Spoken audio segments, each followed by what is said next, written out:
Welcome back to your Trauma Wise Career Guide. This is episode 50, and boy, do I have a doozy for you.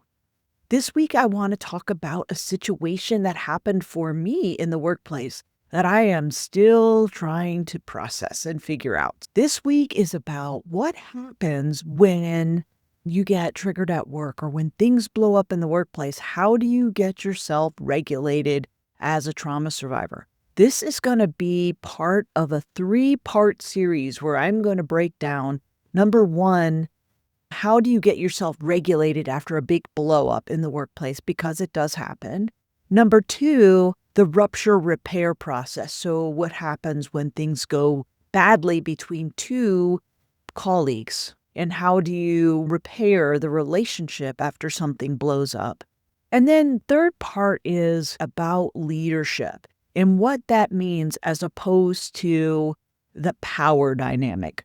I've got some interesting thoughts about that, and I want to talk about that. So that's where we're headed in the next 3 sessions. And also, I have a surprise up my sleeve after that because I'm bringing my dear friend in to talk about what does working with a narcissist look like in the workplace. Anyway, stay tuned for that, but here we go on this one. Did you know that trauma impacts how we navigate our careers, but most career advice ignores this reality? Imagine feeling confident and safe at work while honoring your healing journey. Welcome to your Trauma Wise Career Guide, the podcast that reimagines career development for trauma survivors. I'm your host, Cyndi Bennett, a trauma survivor turned trauma-informed career coach and founder of the Resilient Career Academy. If you're navigating your career while honoring your healing journey, you are in the right place. I want to tell you a little story about what happened, and we're going to start from the end, and we're going to work our way backwards like a detective does when they're looking at a crime scene, right? We're going to start at what happened, what's the result, and then we're going to work back. All right, but before we do that, let me provide you with some context. I work in technology in a top 5 global financial institution, and I have been working for the same company for 25 years. And I have earned the senior vice president corporate title, even though that doesn't even get you a cup of coffee. But it matters for some people, right? I'm not telling you that to puff myself up or anything like that, but it makes a difference from a perspective. So that's why I wanted to share that with you, because it matters to the story, not because it matters to me. This story this week is about what happens when someone with that title, senior vice president, in a very public setting, still get knocked out and they get knocked sideways. It can happen to anybody in the workplace. And so we're going to talk about that a little bit, but let me tell you a little bit about what happened. This week, we were having a routine project call with our business partners, our vendors who are working with us on this project. And I had an unfortunate incident with one of my peers, a very public one. We were in this meeting where we were talking about some timeline constraints that we were having, trying to meet a deadline. He had been sharing about why we need to go a certain way, and then he had paused. And so I started to interject to offer a solution about a potential option that we could explore together as a group to see whether they were interested in that solution. But when I started talking, my peer started talking over me. And so I paused because I thought, well, maybe I just interjected too soon. Because that happens when you're on a virtual call and there's a time lag and you don't hear each other. So that happens sometimes. So I just paused. But when I paused, he stopped talking. So there was a pause. So I started talking again. As soon as I started talking, he started talking over me. So I paused again and I thought, that's really weird. Why is he doing that? Then I paused again and he stopped talking. So then I started a third time. And I started talking, and he started talking over me. And I said, I would really appreciate it if you would stop talking over me and let me finish what I have to say. And at that point, I was so frustrated and I was triggered because I felt like He was rude, and he tried to minimize my voice, and I was triggered for sure. I texted him on the side, personally and privately, and I said, "Shut the hell up." And at that point in time, another tech partner that was on the call, who I respect greatly, said, "Hey guys, this is not professional. Let's take this offline," which I'm like, okay. But then the other guy, who was already talking over me, announced to the call what I had said to him privately in text. "Cyndi, you can't tell me to shut the hell up. That's unprofessional." So at that point, my other tech partner said, "Hey guys, that's enough. Let's end this meeting right now." So we did. We ended the meeting. I was so upset. I was so upset that this happened. I was like, what just happened? I didn't think I did anything wrong. Several people messaged me afterwards to check on me to see if I was all right. And I was definitely not okay. I was so upset. And I talked to some people that were working closely with me, but I was not in a position to talk. I just couldn't talk. I was crying and I was not in a position to talk. And so I started doing the things that I needed to do to get myself regulated. I stepped away from my desk. I went outside to get the fresh air to kind of refocus and recenter myself. But it was a while before I could calm down and get all the emotion out that just had happened. After that, I got calm enough to text my manager and say, "Hey, I'm having a moment. I need to talk to you." I'm laughing because this is how things happen when you're not sitting in the same location as your manager. I texted him, then I stepped away, and then I came back, and the person who I've been working with, who I was on the phone with, who saw me crying, who also works on my manager's floor, had gone to him after I stepped away and said, "Hey, you really need to talk to Cyndi because this is what happened." So he called me on my personal phone and talked to me. And I said, "I'm really sorry to put you in this position. This is what happened. I don't know what brought that up." And I told him what I did. I told him what I said because I was taking responsibility for my behavior and my actions, and I was triggered, and that was wrong. That was not professional of me. So I owned it. And he's like, "Cyndi, you did not do anything wrong. He should not be doing that." I said, "Look, I'm not sure why he reacted that way because I was just trying to offer a solution to them because we knew we had this constraint.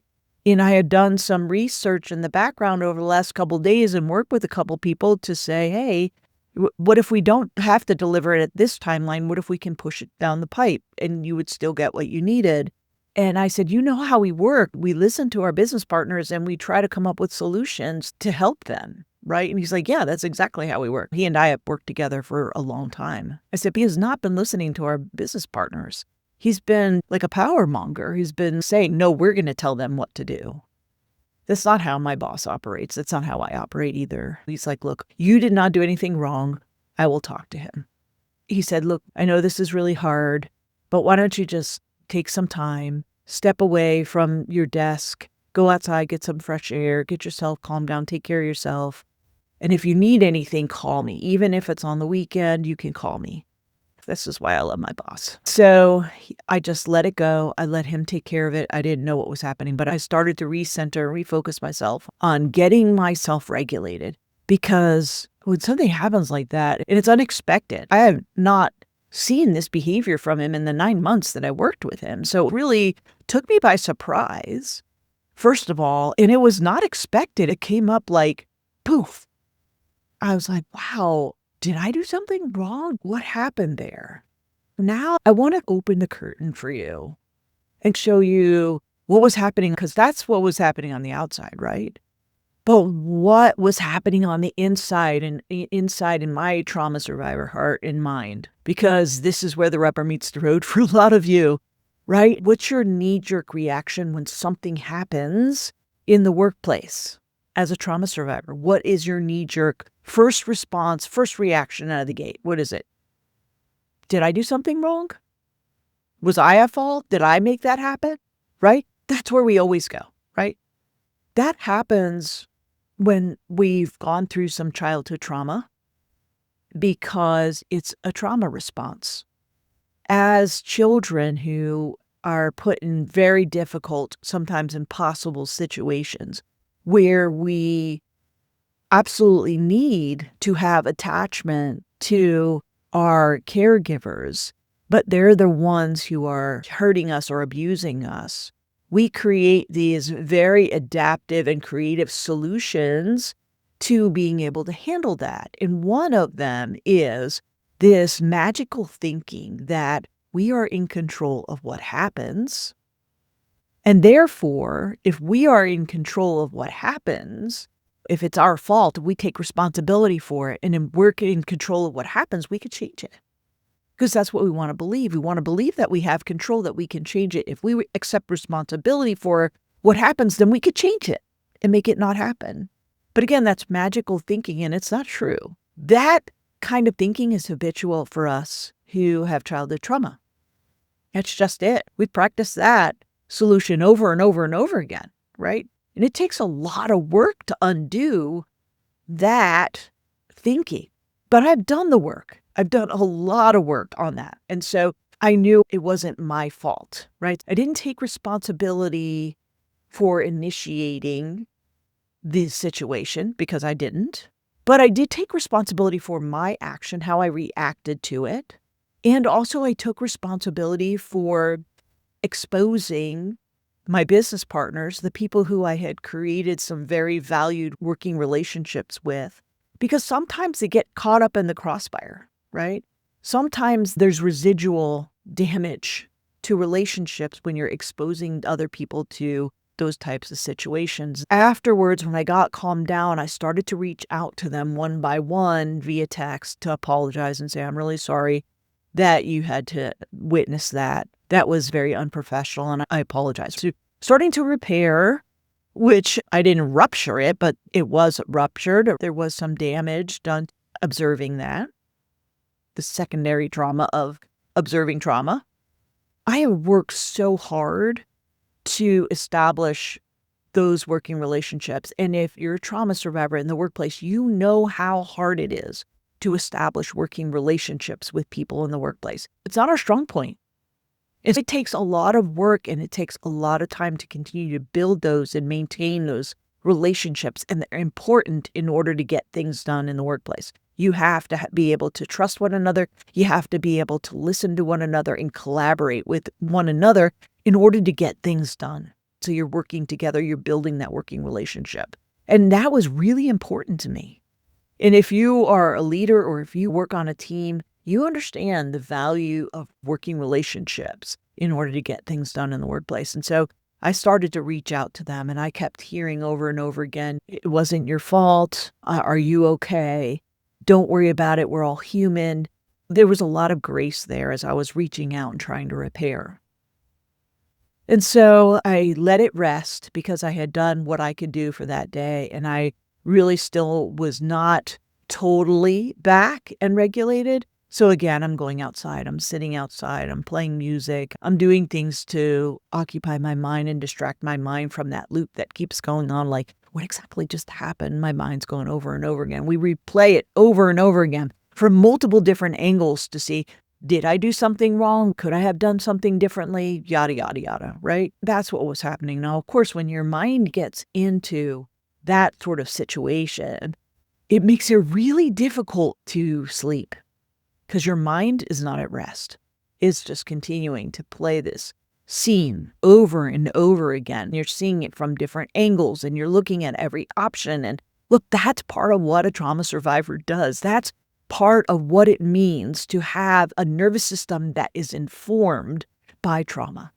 Because we're going to learn, and we're going to make darn sure that never happens to us again, right? That's all part of autonomic nervous system, okay? That happens automatically. You don't even have to try to do that, right? You don't have to work at it. It just happens because it's your safety protocol. It's the thing that keeps you safe so that next time, we've had this experience, we need to figure out why didn't we see it coming down the first place? And what were the signs that we missed? All the things, right? So it's really intended to keep us safe. My mind is doing that. My mind is trying to keep me safe. My mind is trying to figure out the solution. And how can we recognize that so I don't get bit by that again in the future? I wasn't spiraling. I want to be clear. I wasn't spiraling into a shame storm. I was not. Because I had recognized I didn't do that. I did not initiate. That was not my fault. I took responsibility for how I reacted to it, but I did not initiate that. And so for me, was I humiliated in front of my business partners? Did I feel humiliated? Yeah. Did I feel embarrassed? Yeah. Did I feel a lot of different things? Did I feel all that stuff? Yeah, I did. I felt all that stuff, but I didn't feel shame because I didn't initiate it. But my mind was still spinning, right? I'm still spinning and I'm going through all of my tools.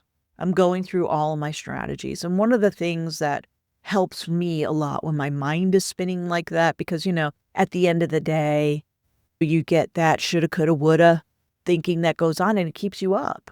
And not getting enough sleep as a trauma survivor is dysregulating in and of itself. If you do not get sleep, you cannot be regulated. So I know how important sleep is. I had already done the journaling. I had already dumped what I could dump. But as I was laying in bed, it was still cycling. I'm like, okay, I need to get up. I get up, I go into the guest room, I sit in the rocking chair. That also helps when you're rocking and you're creating that soothing movement, putting on songs. And I put on music, but also I love this show called Britain's Got Talent because it's all these folks who have a dream and they want to be on the big stage and they go out there and they do this great audition and they just break out. So that is something that is a pause for me. It stops this cycle of thinking. It gets me focused on somebody else. So it's a distraction also. But then because there's music that's involved in it, it activates another part of your brain that is not your frontal cortex. So there's something very soothing about music that helps you soothe and bring your nervous system down.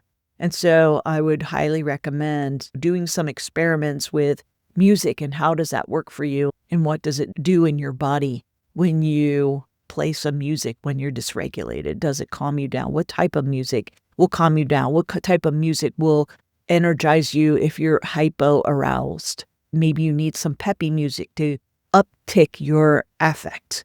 So music can have an effect in that way. And so that's what I've done. So about 12:30-ish, I think it was, I finally got to the point where it's like, okay, I think we're quiet enough now that we can go to sleep. I let myself sleep in because you need that extra rest. And I did not need to be dysregulated the next day.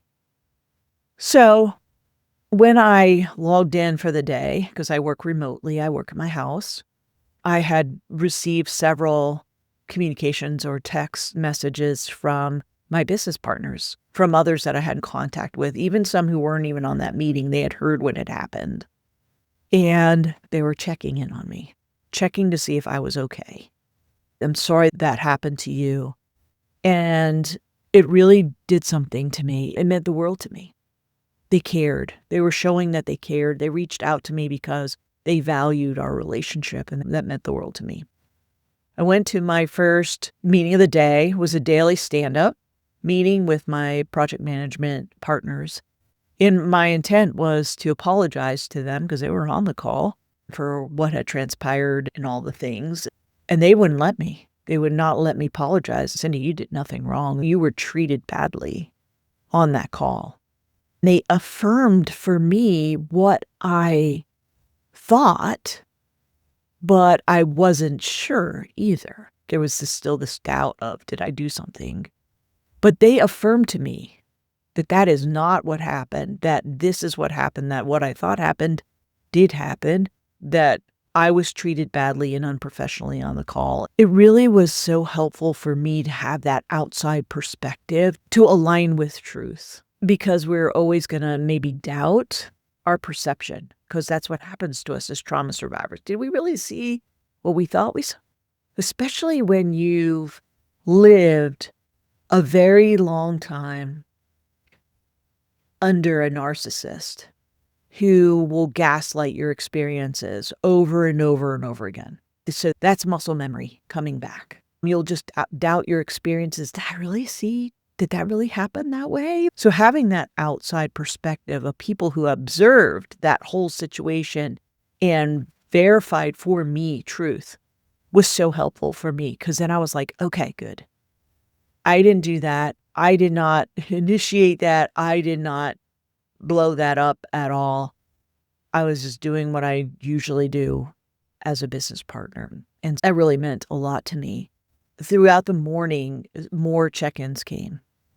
And my grief over what happened in that meeting turned into gratitude because I had so many people who really genuinely cared for me and wanted to make sure that I was okay, that they valued our relationship as much as I valued the relationship. And that meant the world to me. It was such a boost for me emotionally. It was really an unexpected and beautiful experience and something that I desperately needed at that time. I have a counterpart on the business side. We're peers and we do the same job, but from other side. So she's in the business side, I'm on the tech side. She is in my age range, if you will. So we're senior vice presidents, if you will. And also both of us are working on establishing career coaching businesses after we retire. So we have a lot in common. We've talked personally before and just chatted about where we wanted to go, where we were headed, and the difference between our approach and what we were doing from a career coaching perspective. And so she reached out to me and said, look, I really want to have a one-on-one with you just to make sure you're okay. And I was like, okay, because I mean, who's going to turn down a free coaching session, especially when you're still a little wobbly? So she set up that call for later on the day. I wasn't in a really good space to have a coaching call for my coaching business at that point. So I canceled it. And I was like, look, I can just do the minimum right now. I'm just going to stay focused on the work.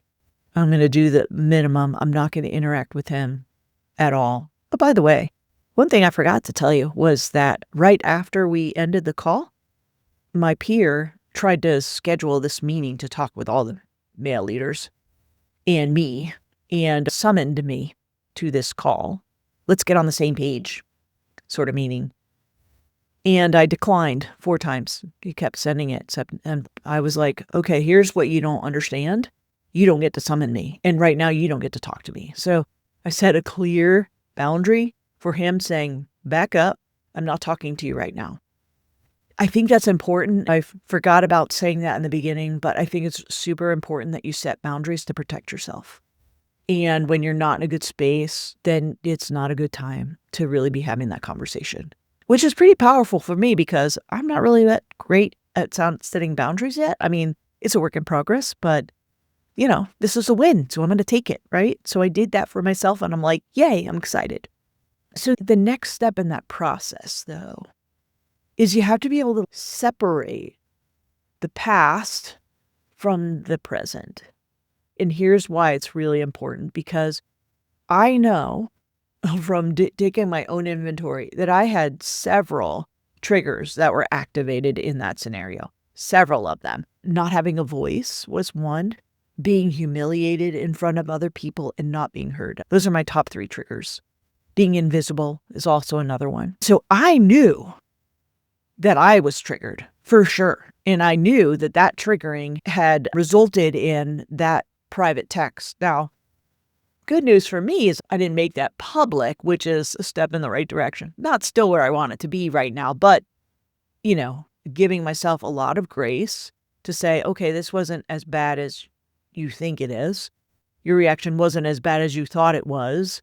But how do we make it better? How can we make that better? And that's sort of the learning process. But the first critical step is to separate, is to create this separation between past and present in a situation at work, because all of those experiences in the past, while they're valid and the emotions are still there and very intense, by the way, because there's a lot of records in my database around those 3 triggers, and many that have not yet been worked through in therapy. And that's what you do when you have all those triggers. You take them to therapy and you work through them so that you can minimize the intensity of the experience when it comes to those, when those triggers are hit. If you only have a couple records in your database, you can overcome that and you continue to move forward. But when you have all of that, all of those records in your database about that experience, it makes a situation seem bigger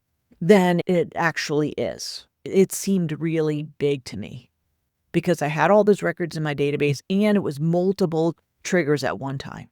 That's not a good recipe for success. I knew that and I was like, okay. And you have to name them. Like, I know that this happened, this happened, this happened. I know that those were all 3 triggers, but that happened in the past. This is part of this, and this is part of this. And you have to kind of separate and contain. So that past stuff, that stuff that erupted, I had to put that back in the work on in therapy box. Yes, I acknowledge that happened. Those things are valid. And guess what? We're going to work on those. We're going to put them in the box and we're going to get to them in therapy, but not right now. That's not part of this. And so once I separated, it was a little bit more manageable and I had more energy. So I was more within my window of tolerance so I can see things. My frontal cortex had come back online. I was able to focus and I was able to see things a little bit more clearly because that weight of all of that past stuff was not on me. Hopefully that makes sense to you. After that, I had a lot more emotional capacity to continue on with this process. Again, we're just working through how to get yourself regulated once you've been dysregulated or when something ugly happens in the workplace. So this is the process I'm demonstrating and I'm walking through this with you. In order to separate that and to minimize that, you have to contain it. And now you're looking at this, okay, now what else do I need to do? All that other stuff does not make this manageable. When you put your past in the past and leave your past in the past, that's what makes it more manageable. Because you have the skills to deal with the present. You absolutely have the skills to deal with the present, but not when it's overwhelmed by the past. As I got walking through this process, something shifted in me. I could feel it. I was more regulated. My focus turned not with blame or shame, but with genuine curiosity toward my coworker. What was happening for him? Because I had not seen that behavior in him in the 9 months that we've worked together. I have not seen any of that. He's not been anything but respectful, professional, and aspirational. And I was just really surprised that he reacted that way. So I started to get a little bit curious, like, what was happening for him that he reacted that way? With curiosity comes compassion. The only way that you can have compassion is if you start with curiosity. Because otherwise, I'm starting here with pain and I can't see past that. So as I started getting curious about what was happening for him, that he reacted so big in such a big way, what was happening for him, right? And that's a different place to be in. It feels different, doesn't it? When you're looking at somebody else and you're going, what was happening for that person in that moment? It's different. It feels different. I realized that something my nervous system had noticed and I had dismissed was that something had shifted in the past couple of months for him. And I was like, oh, see those little, did your mama ever tell you to listen to that little voice in your head, right? A lot of those little voices in my head. That little voice that says, what's that about? What's that about? Notice this and that. When you just see it out of context, it doesn't seem like much. So you just say, it's interesting, but it's fine, right? Now you can see you can see all the flags. And when you have that perspective, that fuller perspective instead of this microscopic perspective, you can see now all the flags in context. And so that helps you say, that this was not a me issue. This was a him issue and something's happening for him. And I'm curious about what that is. In the next several episodes, I'm going to start walking you through the rupture and repair process because guess what? It's coming. We have to repair because we have to work together. And it takes 2. And we'll see how that goes. I'm not promising you anything. I know I'm willing to repair the rupture if he is, but we'll see how that goes because I don't know. But I can walk you through what rupture repair looks like in the workplace, which is what I want to do. And then the next part is around leadership and the abuse of power, because a lot of us have experienced abuse of power from people, and it can be very triggering. And leadership is not the same thing as abuse of power. True leadership is not the same thing as power. It's how you use power to help other people. And so we're going to talk about that. But we're going to get to it probably in a couple next sessions. But for now, I just wanted to focus on what stage 1 is. I've been talking to you about all of the steps that I took. In this process, when something blows up, there's 3 things that happen. 1 is you got to get yourself regulated. 2 is you got to come to terms with the rupture and repair process. And 3 is, what are the things that you can learn from it? How can you improve? In order to help you do that, and in order to help me do that, I've created a tool, and it's called the Workplace Trigger Tracker, and it's free. You can get on my website, and you can go to cyndibennettconsulting.com/resources, and you can get it for free. It's a matrix that gives you a way that can create awareness about what your triggers are in the workplace. What are your specific triggers in specific situations in the workplace? And by the way, it's a working list. It is never, ever final, because you're going to be in different situations and it's going to bring up different triggers. Or maybe in different situations brings up the same triggers.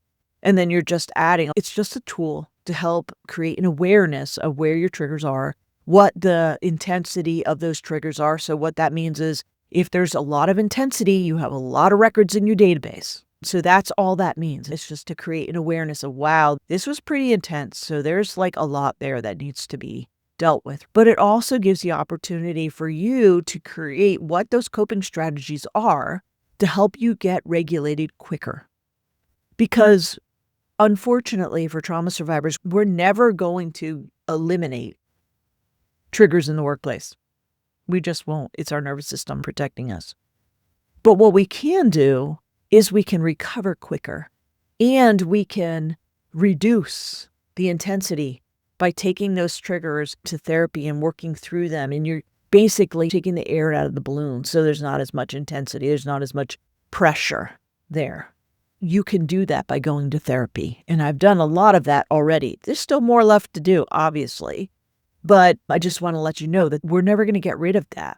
So I don't want you to beat yourself up, number 1, and I don't want you to have the wrong belief that what's wrong with me, I can't get rid of these triggers. It's just not going to happen. So the best we are going to be able to do is we're going to be able to reduce the intensity of those triggers, and we're going to be able to recover faster. That's what that tool is for. And I use the tool. Listen, this is not something that I'm just sending it out to everybody else and then I'm not using it all. I use it myself. I did the work ahead of time. I knew when I was going through it, ooh, these are 3 of my really big triggers that I have. And so I knew I was, and I also knew what I needed to do to get regulated. So when you do that work ahead of time, you can prepare for when these things come up so you can recover quicker. I was back to being regulated before 24 hours. That's a big deal. That's a really big deal. Honestly, it took me a week to get regulated in the past, or more. But less than 24 hours, that's pretty good. And mostly regulated within a couple hours, but fully regulated by the morning of the next day. So I think that's a win. In my book, that's a win.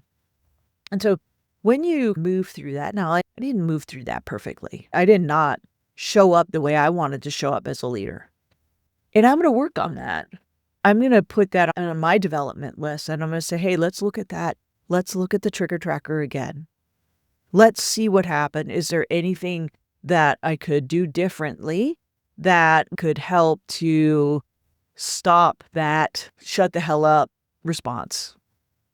And so you're continuing to work on that, and you're continuing with your creativity to come up with and try out solutions that might work and make it better.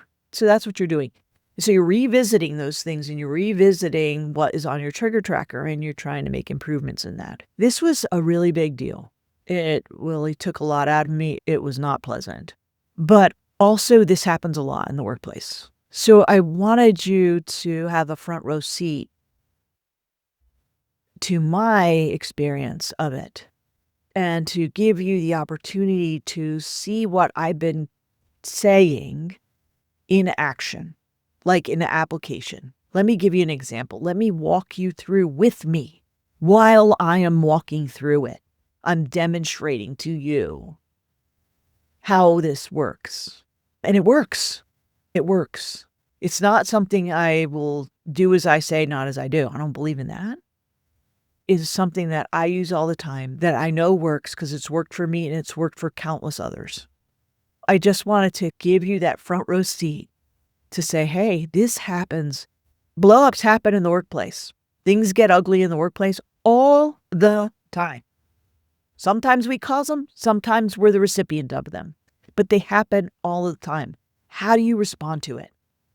How do you show your resilience as a trauma survivor and get back up and get focused and move forward? How do you do that? This is what this episode's about. So if you want to get that workplace trigger tracker, go over to my website, CyndiBennettConsulting.com, CyndiBennett consulting.com /resources, and you can get your free workplace trigger tracker on there. It's free, totally free. Use it. Let me know what you think about it. You can modify it. It's just a template, and you can modify it for what suits you best. Some of you who have DID or multiplicity and you have multiple parts that have multiple triggers, feel free to modify it. I have to do the same thing. So just keep that in mind. It works, and you can make it work for you however you need it to work. So get the tool. It's free. It will help you. And let me know here in the comments, was this helpful for you? What was helpful for you? What else did you want me to speak about? And what are some of the things that are still challenging for you and how to repair a rupture? Let me know what things were helpful for you. Let me know what you still want me to maybe cover. Or if you have any questions, please put them in the comments below. I really love hearing from you. It just really helps to fuel my fire as I continue to move forward. And it encourages me that I'm encouraging you. And so I just want to thank you so much for tuning in to Your Trauma-Wise Career Guide. This is episode 50, and I hope you enjoyed it. I look forward to seeing you next time. Take gentle care. You're not walking this path alone. Every step you take toward a trauma-wise career is an act of courage, and I'm here cheering you on. If today's episode resonated with you, share it with another survivor who needs to hear this message. Together, we're rewriting the rules of career success. Keep rising, keep healing, keep building.